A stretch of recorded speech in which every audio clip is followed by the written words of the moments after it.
اللہ تبارک و تعالیٰ نے لوگوں کی ہدایت کے لیے اس کے بندوں کو سیدھے راہ پر چلانے کے لیے نبیوں کو اس دنیا میں بھیجا،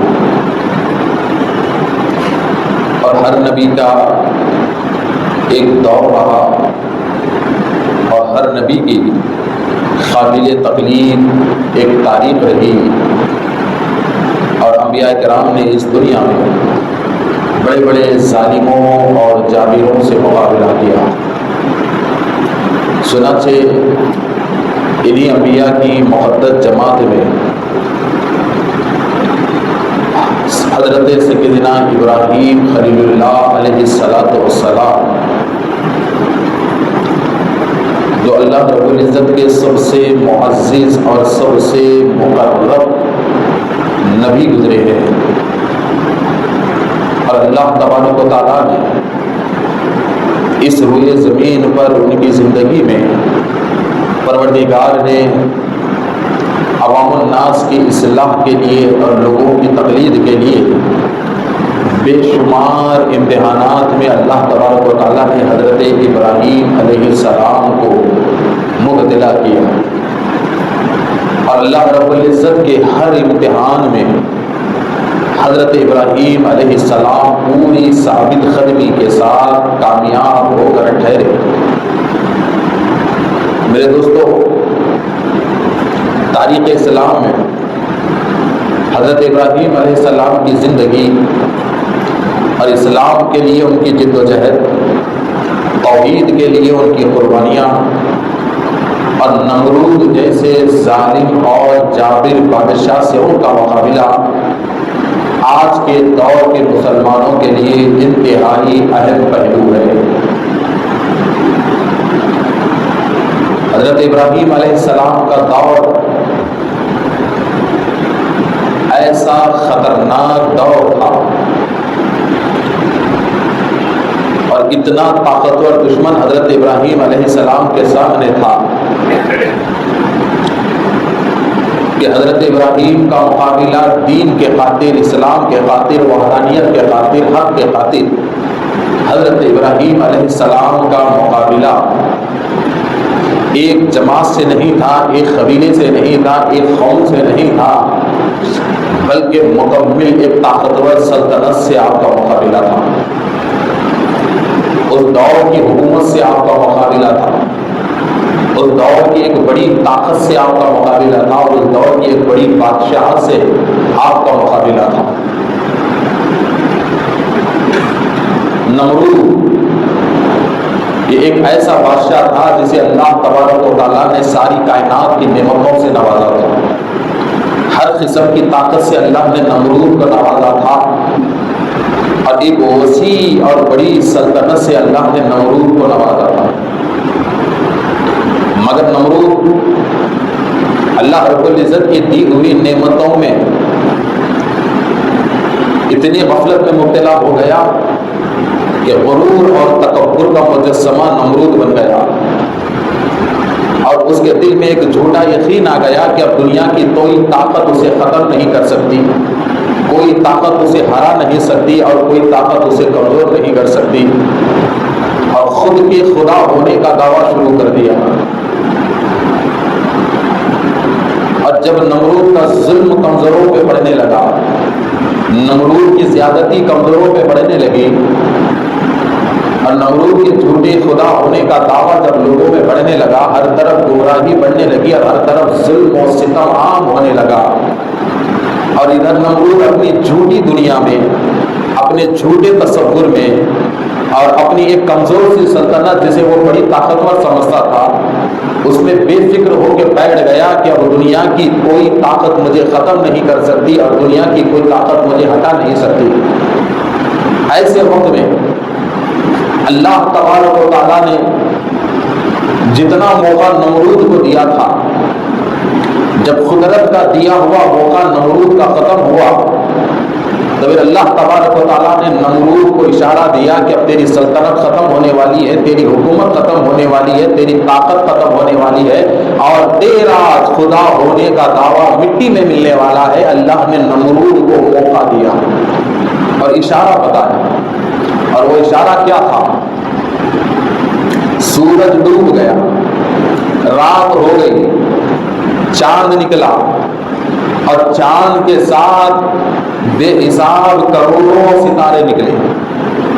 اتنے زیادہ ستارے نکلے، اتنے زیادہ ستارے نکلے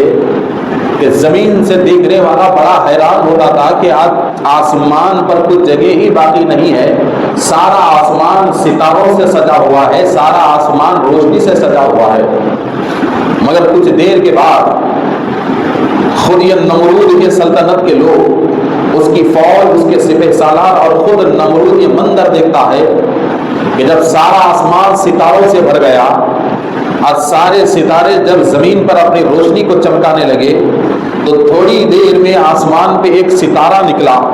انہی تاروں کے بیچ میں آسمان پر ایک تارا نکلا، اور وہ تارا اتنا روشن ہوا، اتنا روشن ہوا، اتنا روشن ہوا کہ اس تارے کی روشنی کے سامنے آسمان کے لاتعداد ستارے پھیکے پڑ گئے، اور وہ ایک ستارے کی روشنی پوری دنیا پر پھیل گئی، چاند کی روشنی بھی اس کے سامنے چھپ گئی۔ تو جب یہ عجوبہ، یہ قدرت کا کرشمہ کہ ایک ستارہ آسمان کے ساروں ستاروں پر غالب آنا،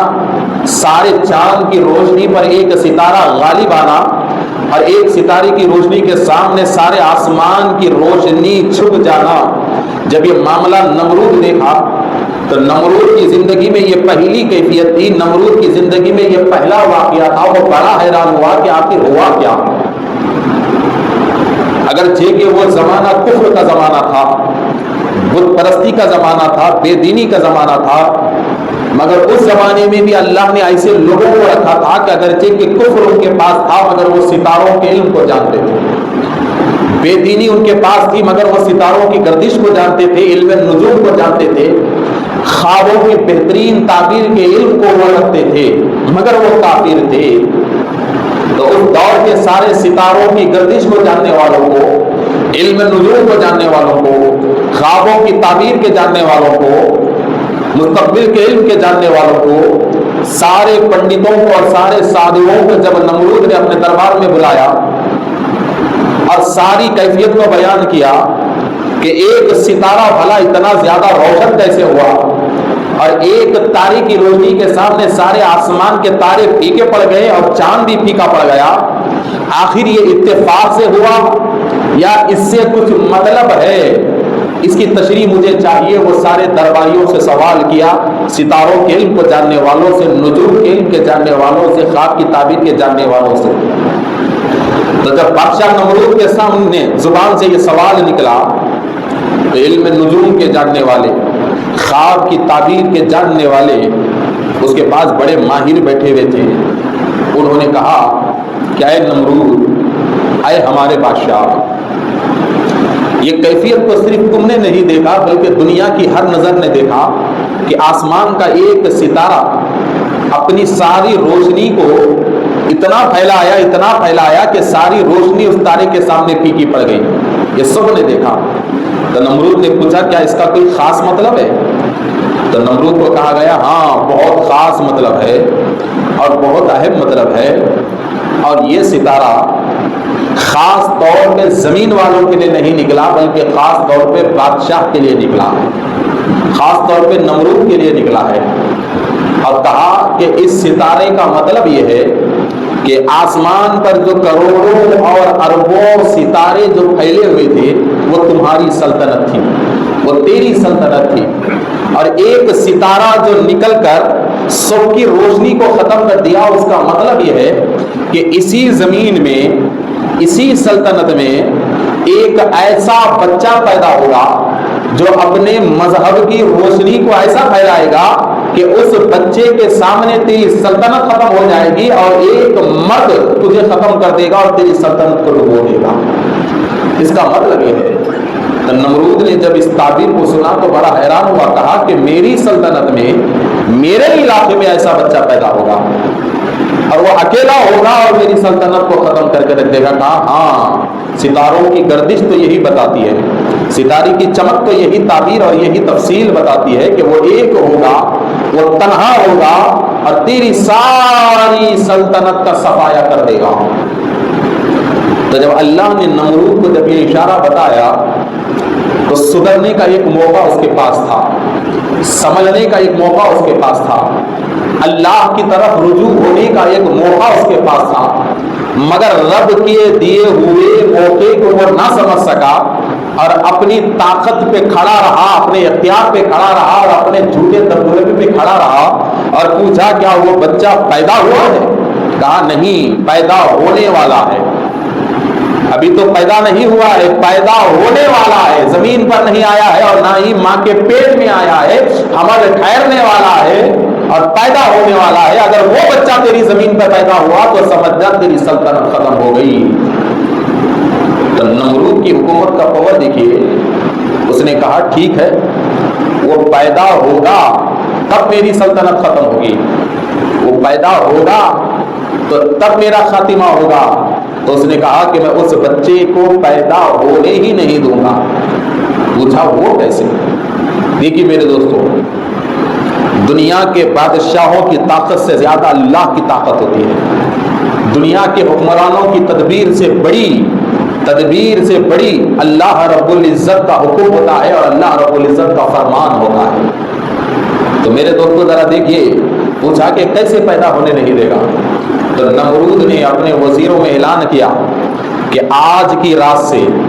ساری سلطنت میں اعلان کر دو کہ کوئی بیوی اپنے شوہر سے نہیں ملے گی, کوئی مرد اپنے عورت سے نہیں ملے گا. اگر کہیں اور کسی مقام پر مرد اور عورت ایک جگہ پائے گئے تو انہیں ختم کر دو, اور کسی عورت اگر حاملہ نظر آئی تو حاملہ عورت کو ختم کر دو اور اس کے اندر کے پیٹ کے بچے کو بھی ختم کر دو. تو تاریخ بتاتی ہے کہ تاریخ کا سب سے بڑا ظلم کہ حاملہ عورتوں کو بھی گرفتار کیا گیا, حاملہ عورتوں کے پیٹوں سے بچوں کو نکالا گیا اور مرد بچوں کو ختم کیا گیا, بچیوں کو یوں ہی چھوڑ دیا گیا. اگر کوئی عورت اس ظلم سے بچ جاتی تو وہ بچ گئی, تو کئی عورتیں یوں ہی نمرود کے ظلم سے کئی حاملہ عورتیں مر گئی. اور اتنا سخت حکم نافذ کیا گیا کہ مردوں کو الگ گاؤں میں رکھا گیا, شوہروں کو, عورتوں کو الگ گاؤں میں رکھا گیا. تمام نمرود کی حدود سلطنت تک یہ سخت حکم نافذ کیا گیا کہ مردوں کے لیے الگ باؤنڈری بنائی گئی, عورتوں کے لیے الگ باؤنڈری بنائی گئی, اور کئی مہینوں تک شوہر نہ بیوی کا چہرہ دیکھ سکا, نہ بیوی شوہر کا چہرہ دیکھ سکی, اور حاملہ عورتوں کو قتل پہ قتل حاملہ عورتوں کو کیا گیا. مگر میرے دوستو یاد رکھو, ہر تدبیر سے اعلیٰ اللہ رب العزت کی قدرت ہوتی ہے. اللہ رب العزت کی قدرت ہوتی ہے. دنیا چاہے مکر و فریب میں کتنا ہی ڈوب جائے, دنیا چاہے اپنی سیاست کی طاقت کے بلبوتے پہ کتنا ہی ٹھہرے, دنیا چاہے اپنے غرور اور تکبر میں کتنا ہی مبتلا ہو جائے, دنیا چاہے وقت کا بادشاہ اگرچہ کہ اس کے پاس کروڑوں کی فوج ہو, وقت کا بادشاہ اتنا طاقتور ہو کہ جہاں سے سورج نکلتا ہے اس کی حکومت شروع ہو اور جہاں سورج ختم ہوتا ہے اگر اس کی حکومت وہاں پر ختم ہو جائے تو اتنا بڑا طاقتور بادشاہ بھی کیوں نہ رہے, مگر سب سے بڑی طاقت اللہ کی ہوتی ہے, سب سے بڑی قدرت اللہ کی ہوتی ہے, اور سب سے بڑا حکم اللہ کا ہوتا ہے, اور سب سے بڑا فیصلہ اللہ کا ہوتا ہے. اور یہاں اللہ تبارک و تعالی حضرت ابراہیم کی پیدائش میں یہ بتا رہا ہے کہ دنیا چاہے جتنی بھی بندشیں ڈال لے, دنیا چاہے جتنی بھی دیواروں کو اٹھا لے, دنیا چاہے کتنے شہروں کو الگ کر لے, دنیا چاہے زمینوں میں کتنی بھی سرحدوں کو بنا لے, دنیا چاہے کتنے مردوں کو الگ کر دے, کتنے عورتوں کو الگ کر دے, مگر اللہ رب العزت کا فیصلہ عدل ہوتا ہے. اور اللہ اگر چاہے یہ ہونا ہے تو وہ چیز ہر حال میں ہوتے رہتی ہے, جیسے حضرت ابراہیم کی پیدائش ہوئی. انہی بندشوں کے بیچ میں اللہ تبارک و تعالیٰ نے ایک ایسا راستہ نکالا کہ حضرت ابراہیم کی ماں حاملہ ہوئی اور عمل میں حضرت ابراہیم تشریف لائے. جب حاملہ ہوئی تو پھر حضرت ابراہیم کی ماں نمرود کی نظر سے بچی کیسے؟ تو تاریخ میں آتا ہے کہ اللہ تبارک و تعالیٰ نے حضرت ابراہیم علیہ السلام کے عمل کو इतना महफूज रखा, इतना महफूज रखा, इतना महफूज रखा कि लोग पहली नजर में देखकर ये नहीं समझ सकते कि ये औरत हामिला है, ये औरत हामिला है। कोई कैफियत और कोई असर हमल का हजरत इब्राहिम अलैहिस्सलाम की वालिदा पे नजर नहीं आता। तो 9 महीने तक नमरूद ही के फौज की हिफाजत में, 9 महीने तक नमरूद ही की फौज की बंदिश में, 9 महीने तक नमरूद ही की जमीन पर और 9 महीने तक नमरूद ही के साये में अल्लाह ने हजरत इब्राहिम को अपने मां के पेट में रखा। देखिए क्या कुदरत है खुदा की, क्या कुदरत है खुदा की और खुदा का कैसा इंतजाम है। इसीलिए अल्लाह कहता है इन्नल्लाह अला कुल्ली शैइन कदीर, कि मैं हर चीज पर कादिर हूं,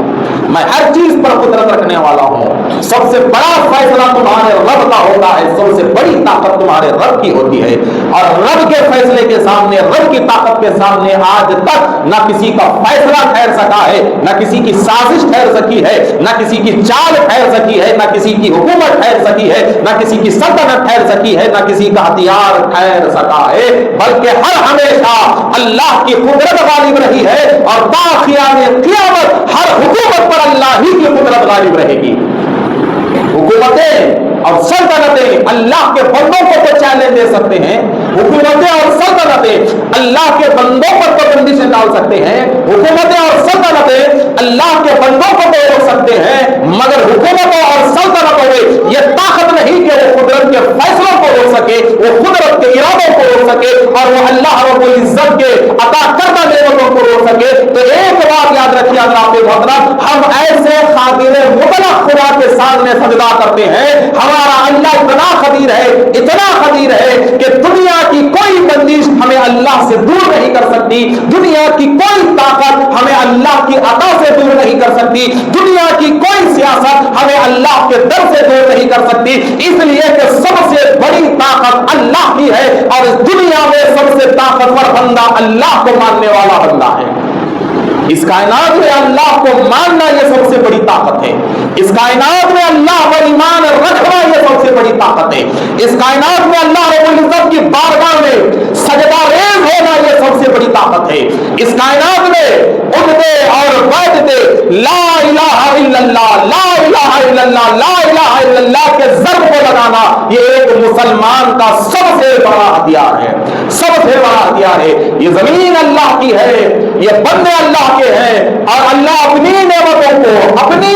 को परवरदिगार बंदों को अता कर रहा है। और हर दौर में, फिरौन के दौर में, नमरूद के दौर में, हामान, शद्दाद कैसे आए, हर दौर में अल्लाह ने अपने बंदों को बता दिया क्या है बंदो, याद रखो जालिम तुम्हारी गर्दन पे तलवार तो रख सकता है मगर तुम्हारी रूह उस वक्त तक नहीं जाएगी जब तक कि तुम्हारा रब ना चाहेगा। जालिम तुम्हें भूखा तो रख सकता है मगर तुम्हारा रिस्क उस वक्त तक बंद नहीं होगा जब तक कि अल्लाह नहीं चाहेगा। जालिम तुम्हारी औलादों को तो खैर कर सकता है मगर तुम उस वक्त तक भी औलाद नहीं कहलाओगे जब तक अल्लाह नहीं चाहेगा। तो हज़रात मोहतरम याद रखिए कि हर जुल्म से बड़ा अल्लाह का इरादा है, हर उम्मीद से बड़ी अल्लाह का इरादा है, हर नेमत से बड़ा अल्लाह का इरादा है। और अल्लाह के इरादे को, अल्लाह के फैसले को, अल्लाह की कुदरत को, अल्लाह की ताकत को दुनिया की कोई सल्तनत रोक नहीं सकती। यहां अल्लाह ने हजरत इब्राहिम को ऐसे सख्त माहौल में पैदा करके बताया। 9 महीने हमल के पूरे हो गए, हजरत इब्राहिम पैदा हुए। अब हजरत इब्राहिम पैदा हुए तो कहां पैदा हुए, ये समझने वाली बात है। अल्लाह तबारक व तआला ने हजरत इब्राहिम को एक महफूज गार में रखा, शहर के बाहर। पैदाइश का टाइम आया, आपकी वालिदा छुप छुप कर शहर के बाहर गई, एक पहाड़ के महफूज गार में गई और उस गार में हजरत इब्राहिम पैदा हुए। अब यहां समझने वाली बात है कि जब जुल्म हद से ज्यादा बढ़ जाता है और जालिम अपने घर की चौखट तक आ जाते हैं और हम अकेले होते हैं और जुल्म से मुकाबला करने के लिए हमारे पास कोई सरमाया नहीं होता, तो क्या ऐसे वक्त में जालिम हमारा खातिमा करेगा? नहीं। यहाँ गोद के इब्राहिम को अल्लाह ने कैसे पाला, जरा देखिए। दूध पीते इब्राहिम को अल्लाह ने कैसे पाला, जालिमों के बीच में देखिए कि हजरत इब्राहिम पैदा हुए تو ماں نے سوچا کہ اب اس بچے کو اگر میں باہر لے جاؤں تو یہ بچہ قتل ہوگا، یہ بچے کی زندگی باقی نہیں رہے گی۔ تو اس ماں نے کیا کیا، پیدا ہوتے ہی حضرت ابراہیم کو غار میں رکھا، باہر نکلی اور غار کے منہ کو ایک پتھر لگا دیا، غار کے منہ کو ایک پتھر لگا دیا اور اللہ کے بھروسے اپنی اولاد کو کر کے چلی گئی۔ اور یہاں اللہ تعالیٰ بتا رہا ہے کہ اے دنیا والوں، اطراف میں اگر تمہیں دشمن گھیر لے اور تمہیں زندگی کی کوئی امید بھی باقی نہ رہے اور اکیلے بند کمرے میں تم ہو اور تمہارے گھر کے اطراف تم دشمن کے گھیرے میں ہو اور تمہیں یقین ہے کہ ایک لمحے میں بھی تم مر سکتے ہو، تو یہاں اللہ کہتا ہے کہ تمہیں کچھ نہیں کرنا چاہیے، اپنے رب پہ بھروسہ مضبوط ہونا چاہیے، اپنے رب پہ بھروسہ مضبوط رہنا چاہیے۔ اگر تمہارا بھروسہ رب پہ مضبوط رہے گا تو کروڑوں میں تم اکیلے کیوں نہ ہو، اللہ کا بھروسہ تمہیں بچا لے گا۔ کیسے بچا لے گا؟ جیسے حضرت ابراہیم کی ماں ہیں کہ کروڑوں دشمن ہیں اور کروڑوں دشمنوں میں اکیلے ابراہیم کی ماں ہے اللہ کو ماننے والی اور ایک بچہ ہے، اور ان کروڑوں دشمنوں کے بیچ میں اپنے گود کے بچے کو جو پیدا ہو کر کچھ گھنٹے نہیں ہوا، اللہ کے بھروسے بھی ایک غار میں رکھ کر چلی گئی کہ اللہ اس بچے کو دیکھے گا، اللہ اس بچے کی نگہبانی کرے گا اور اللہ اس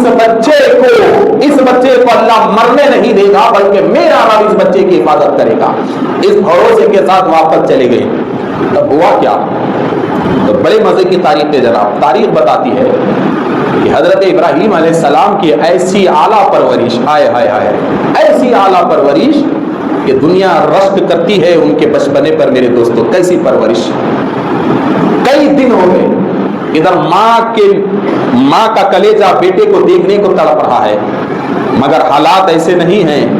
کہ باہر نکل کر بیٹے کو دیکھیں۔ کئی دن ہو گئے اور ادھر ماں روز تڑپتی جاتی ہے کہ میرا بیٹا کیا کھایا ہوگا، پتہ نہیں، دودھ پلانا ہے۔ ایک دن گزر گیا، 2 دن گزر گئے، 3 دن گزر گئے، 4 دن گزر گئے، ہفتہ گزر گیا، ماں کو دودھ پلانے کا موقع نہیں مل رہا ہے۔ اور یہ ماں دن رات تاک میں لگی ہوئی ہے کہ فوج اگر تھوڑا ہٹ جائے تو میں جاؤں گی بیٹے کو دودھ پلاؤں گی، مگر دنوں کے دن گزر رہے ہیں، ماں دودھ پلانے کی طلب میں ہے مگر کہیں موقع نہیں ملتا۔ ایک وقت ایسا آیا کہ حضرت ابراہیم کی ماں کو موقع ملا، پہرا تھوڑا سست ہو گیا، پہرے کی کمی، فوج کی کمی کو پا کر آپ فوراً گھر سے نکلی، جنگل میں آئی، غار کے پاس گئی تو دیکھا کہ غار پہ جو پتھر آڑا لگایا تھا وہ جیسا کا ویسا ہے، کسی نے ہٹایا نہیں، تھوڑی ہمت آئی، ہٹا دیا پتھر کو، اندر گئی تو حیران ہے کہ بیٹا ماں کو دیکھ کر مسکرا رہا ہے، بیٹا ماں کو دیکھ کر مسکرا رہے۔ دیکھیے خدا کی قدرت، دیکھیے میرے دوستو، خدا کی قدرت دیکھیے۔ اور آج کے ظلم کے دور میں بڑی ہمت سے رہیے کہ اللہ ہمارے ساتھ ہے، قادر مطلق ہمارے ساتھ ہے۔ تو میرے دوستو ذرا دیکھیے کہ بڑی حیران ہوئی، دودھ پلانے کے لیے جلدی جلدی اپنے بیٹے کو لیا تو ایک چیز کو دیکھا کہ حضرت ابراہیم کے منہ میں انگوٹھا ہے، انگوٹھے کو چوستے ہوئے ماں کو دیکھ کے مسکرا رہے ہیں، انگوٹھے کو چوستے ہوئے ماں کو دیکھ کر مسکرا رہے ہیں۔ اور ماں نے جب دودھ پلانے کے لیے انگوٹھے کو باہر نکالا تو خدا کی قدرت دیکھیے، ماں حیران ہو گئی کہ انگوٹھے سے دودھ کے خطرات ٹپک رہے ہیں، انگوٹھے سے دودھ کے خطرات ٹپک رہے ہیں۔ میرے دوست دیکھیے، قادر مطلق ہے میرا رب، میرا رب قادر مطلق ہے کہ دنیا کے کسی ظلم سے اس کے بندوں کو ڈرنے کی ضرورت نہیں ہے، دنیا کے کسی سازش سے اس کے بندوں کو ڈرنے کی ضرورت نہیں ہے، دنیا کے کسی حکمرانوں کے دھمکیوں سے اس کے بندوں کو ڈرنے کی ضرورت نہیں ہے، بلکہ بندوں کو اللہ کی ذات پہ مضبوط بھروسہ رہنا چاہیے اور بندے اور اللہ کے معاملات صحیح رہنا چاہیے۔ جس مسلمان بندے کے اللہ کے ساتھ معاملات صحیح رہتے ہیں اور جس مسلمان کو اللہ کی ذات پر مضبوط بھروسہ رہتا ہے، قسم خدا کی دنیا کی کوئی طاقت اس بندے کو ہرا نہیں سکتی، دنیا کی کوئی طاقت اس بندے کو اس زمین پر ذلیل نہیں کر سکتی۔ تو آج کے دور میں جہاں سیاست ہر روز ایک نئی انگڑائی لے رہی ہے، آج کے اس دور میں جہاں سیاست ہر روز مسلمانوں کو ایک نئے قلم سے ڈراتی ہے، آج کے اس دور میں جہاں ہر مہینہ سیاست مسلمانوں کو ایک نئے قانون سے ڈراتی ہے، آج کے اس دور میں جہاں حکومت اپنے آپ کو نمرود کی صفت لے کر کے حکومت بیٹھی ہوئی ہے، غور کیجیے میرے دوستو، آج کی حکومت کو دیکھیے اور نمرود کو دیکھیے کہ نمرود کی تمام صفات सिफतें आज की हुकूमत में नजर आएंगी, नमरूद की तमाम चालें आज की हुकूमत में आएंगी, और नमरूद जैसी बंदिशें हजरत इब्राहीम अलैहिस्सलाम को मानने वालों के लिए डालते हुए आया था, ऐसी तमाम बंदिशें, नमरूद जैसी तमाम बंदिशें आज की हुकूमत मुसलमानों पे डाल रही है। और हकीकत बात है मेरे दोस्तों, हकीकत बात है कि नमरूद के जमाने में जानवर के नाम पे भी मुसलमानों को मारा गया था, नमरूद के जमाने में पानी पीने के बहाने भी मुसलमानों को मारा गया था, नमरूद के दौर में खुद हजरत इब्राहीम पे बेइंतहा जुल्म किया गया था, फिरौन के दौर में भी खाना पानी दौलत जानवर के नाम पे मुसलमानों को मारा गया था। और आज भी पिछले बादशाहों के तर्ज अमल पर कहीं तालाब के नाम पे मुसलमान को मारा जाता है, कहीं जानवर के नाम पे मुसलमान पे हमला किया जाता है, कहीं नमाज के नाम पे मुसलमान पे हमला किया जाता है, कहीं आजाद के नाम पे मुसलमानों पे हमला किया जाता है। तो एक चीज जहन में रखिए हज़रात मोहतरम, ये सारी सियासी हरबे, ये सारी इख्तियाराना हरबे, ये सारी हुकूमती चाले, ये मुसलमानों पे कुछ नए नहीं है, बल्कि मुसलमान एक नहीं दो नहीं करोड़ों साल से ये खेल देखता हुआ आ रहा है, करोड़ों साल से ये खेल देखता हुआ आ रहा है। तो मुसलमानों के लिए कोई जुल्म नया जुल्म नहीं रहा है, बल्कि मुसलमान के लिए हर जुल्म खेल रहा है, मुसलमान के लिए हर जुल्म तमाशा रहा है। तो ये तमाशे हर दौर में रहे, ये खेल हर दौर में रहे, ये धमकियां हर दौर में रही, ये कानूनी रुकावटें हर दौर में रहा, ये जमीनों के कब्जे हर दौर में रहे, ये इबादत गाहों के कब्जे हर दौर में रहे। मगर आज और कल में फर्क यह है कि उस दौर का मुसलमान अल्लाह की बारगाह में मजबूत था, और आज का मुसलमान अल्लाह की बारगाह में कमजोर है। आज का मुसलमान कमजोर है, उस दौर का मुसलमान दौलत ताकत हथियार के हिसाब से कमजोर था, मगर अल्लाह के मामलात में मजबूत था। मगर आज का मुसलमान दौलत के हिसाब से मजबूत है, पढ़ाई के हिसाब से मजबूत है, कारोबार के हिसाब से मजबूत है, मगर अल्लाह के मामलात में कमजोर है, अल्लाह के हुकूक में कमजोर है। तो अल्लाह की बारगाह में उसके हुकूक में कमजोर होने की वजह से ना आज हमारी दुआ कबूल होती है, ना हमारे दिल को सुकून मिलता है, ना हमारी आंखों में वो तेजी है कि हमारी आंखों के तेजी को देख के कोई डर सके। तो बस फर्क इतना ही है कि कलिमा वही है, रब वही है, जमीन वही है, मुसलमान वही है, सिर्फ जिस्म बदलते रहे, खानदान बदलते रहे, मगर एजेंडा नहीं बदला। ज़हन में रखिए, रोज़े अव्वल से एजेंडा एक ही है, मुसलमानों का सफाया। रोज़े अव्वल से एजेंडा एक ही है, अल्लाह को मानने वालों का सफाया। रोज़े अव्वल से एजेंडा एक ही है कि इन्हें बदनाम करो, इन्हें मारो, इनकी जमीनों को खींचो, इनकी इबादतगाहों को खींचो, इनको डराओ, इनको जलाओ, इनको फसाद में मुब्तला करो, इनको आग के हवाले करो, दहशतगर्द कह के इन्हें जेलों में भेज दो, इन्हें फांसियों पर लटकाओ, इनकाउंटर का शिकार इन्हें करो। ये नया एजेंडा नहीं है, बल्कि रोज़े अव्वल से एजेंडा मुसलमानों के खिलाफ चलता रहा। हुकूमतें बदलती रही, खानदानें बदलती रही, मगर मैदान जंग वही है, जमीन वही है, आसमान वही है। और ये जमीन, ये आसमान गवाह है कि कई बादशाह आए, कई बादशाह चले गए, कई जालिम आए, कई जालिम चले गए, कई मारने वाले आए, कई मारने वाले चले गए, मगर ना कलमे को बदल सके, ना मुसलमान को बदल सके, ना अल्लाह के मानने वालों को बदल सके, बल्कि हर दौर में मुसलमान कम था, मुट्ठी भर था, कमजोर था, बेख्तियार था, बेसल्तनत था,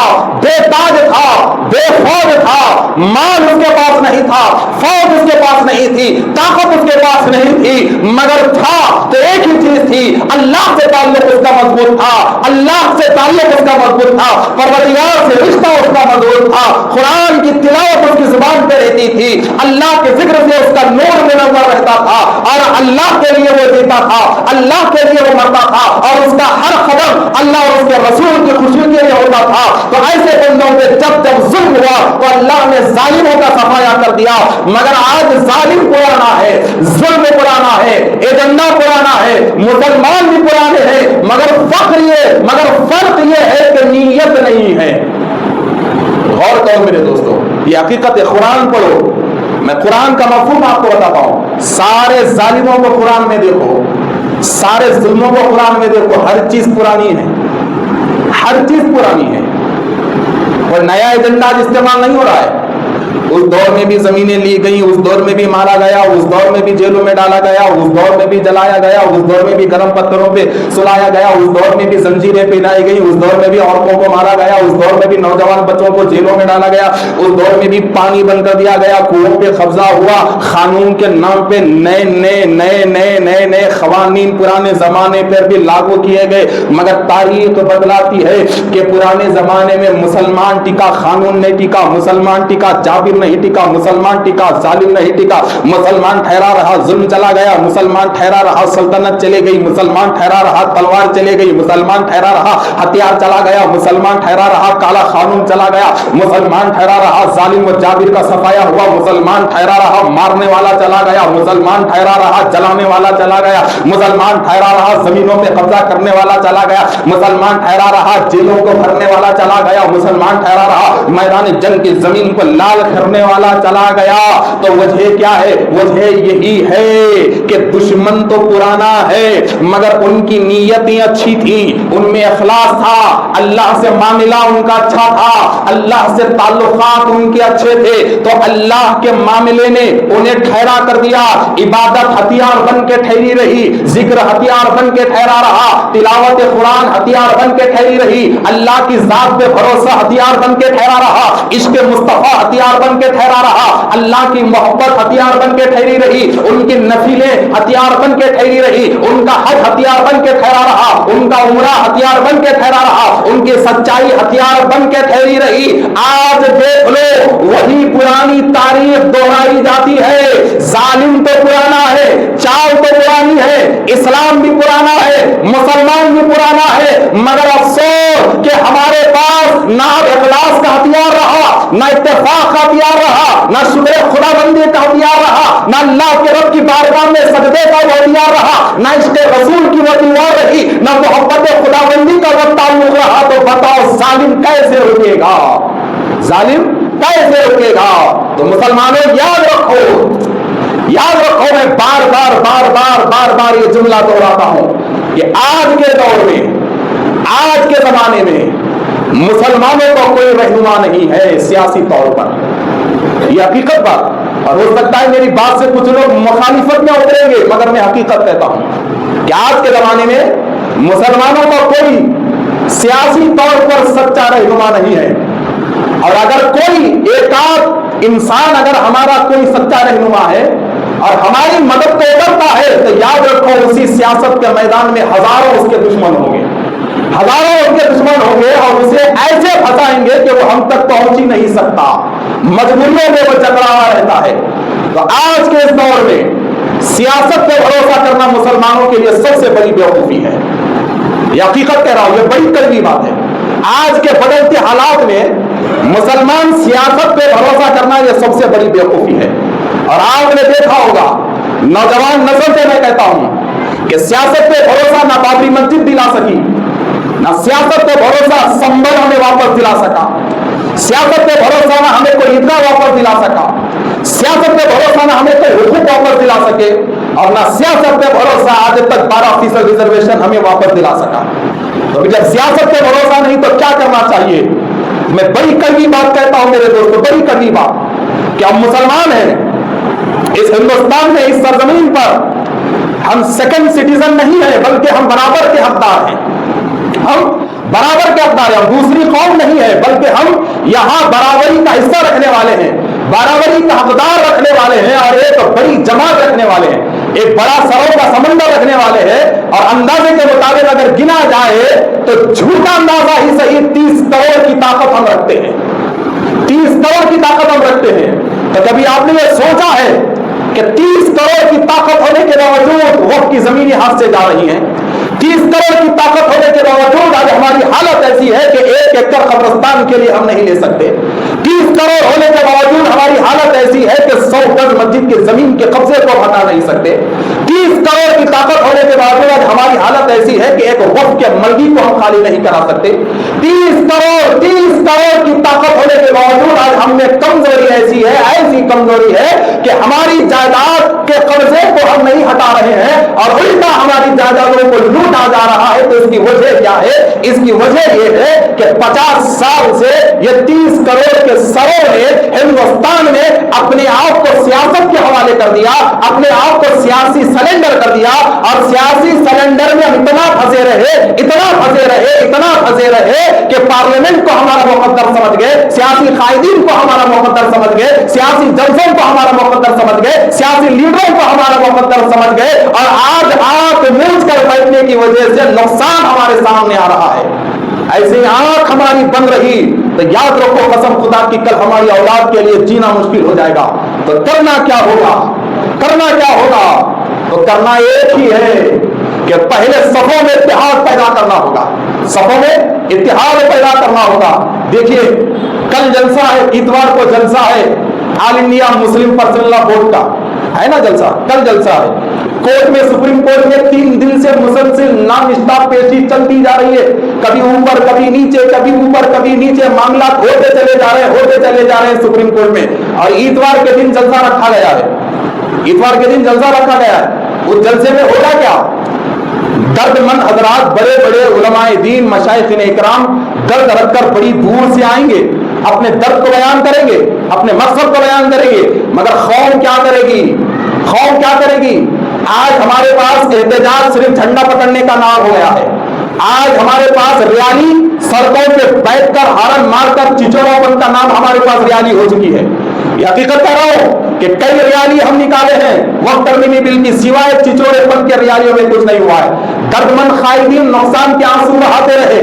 दर्दमंद उलमा नुकसान के आंसू बहाते रहे, दर्दमंद मुस्लिम सियासी कायदीन सर फोड़ लिए, मगर हमने हमारे नौजवानों को देखा है कि रैलियों में खुशी खुशी निकलते हैं, हारना बजाते हैं, हंसी मजाक चल रहा है, मस्करापन चल रहा है। और वो मस्करापन कब तक? 1 घंटा 2 घंटा मस्करापन, और फिर मुसलमानों के पास एहतजाज का मतलब क्या हो गया है? आज मुसलमान को एहतजाज का मैदान सिर्फ मस्जिद नजर आती है। आज मुसलमान को एहतजाज का मैदान सिर्फ मस्जिद के सामने झंडे उठाना मुसलमान ये समझता है। एहतजाज का मतलब मस्जिद के सामने नारे लगाना ये मुसलमान समझता है। अरे मेरे भाई, मस्जिद में है तो क्या मस्जिद में तुम्हें कलेक्टर मिलेगा? क्या मस्जिद में तुम्हें एमआरओ मिलेगा? क्या मस्जिद में तुम्हें एमएलए मिलेगा? क्या तुम्हें मस्जिद में एमपी मिलेगा? क्या तुम्हें मस्जिद में वजीर आजम मिलेगा? तो ये बड़ी गहरी चाल है, याद रखो। तुम्हें मस्जिदों के हद तक महदूद कर दिया गया है, और दूसरी खौरें हुकूमत के हलफ पर बैठकर अपने हक को मनवा रही है,